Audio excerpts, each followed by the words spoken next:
एक बार की बात है। एक दूरदराज गांव था। दिन में वह गांव बिल्कुल साधारण लगता था, लेकिन रात होते ही वहां का माहौल बदल जाता था। गांव के बाहर एक पुराना सा बस स्टैंड था, जहां हर रात ठीक 3 बजे एक रहस्यमयी बस आकर रुकती थी। गांव के लोग यह बात अच्छी तरह जानते थे कि जो भी उस बस में चढ़ा वह कभी वापस नहीं लौटा। इसी डर की वजह से गांव में कोई भी व्यक्ति रात के समय घर से बाहर नहीं निकलता था।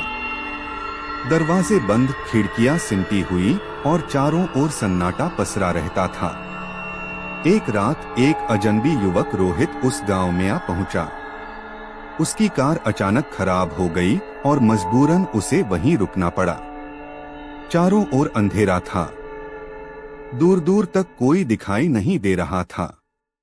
रोहित को आगे जाना था, इसलिए उसने तय किया कि कार को वहीं छोड़कर बस स्टैंड तक पैदल जाएगा। घड़ी में समय था 2:40। जैसे ही वह बस स्टैंड के पास पहुंचा, उसने देखा एक बूढ़ा आदमी खड़ा है। उसकी आंखों में अजीब सा डर था। वह कांपती आवाज में बार बार कह रहा था, चले जाओ, यहाँ से चले जाओ। रोहित ने उसे पागल समझा और उसकी बातों पर ध्यान नहीं दिया। तभी अचानक दूर से एक बस आती दिखाई दी। बस की हेडलाइट्स अंधेरे को चीरती हुई पास आ रही थीं। रोहित ने हाथ हिलाकर बस को रोकने का इशारा किया। बस उसके सामने आकर रुक गई। दरवाजा खुला, लेकिन अंदर कोई दिखाई नहीं दे रहा था। पूरी बस खाली थी। फिर भी बिना कुछ सोचे समझे रोहित बस में चढ़ गया। जैसे ही बस आगे बढ़ी, रोहित ने चारों ओर देखा। अब बस में कई लोग बैठे थे, लेकिन वे सभी कुछ अजीब से लग रहे थे। उनकी आंखें खाली थीं, चेहरे भावहीन।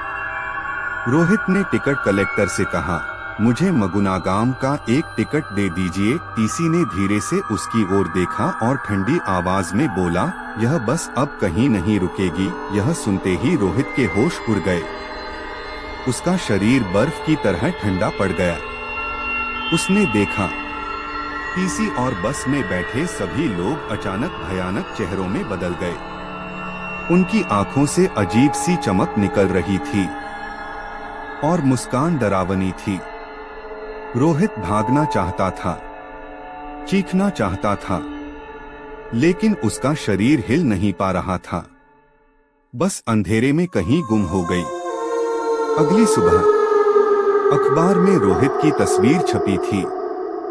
उसके नीचे लिखा था, एक युवक रहस्यमय ढंग से लापता। गांव के लोग आज भी कहते हैं कि वह भूतिया बस हर रात ठीक 3 बजे उसी गांव के बस स्टैंड पर आज भी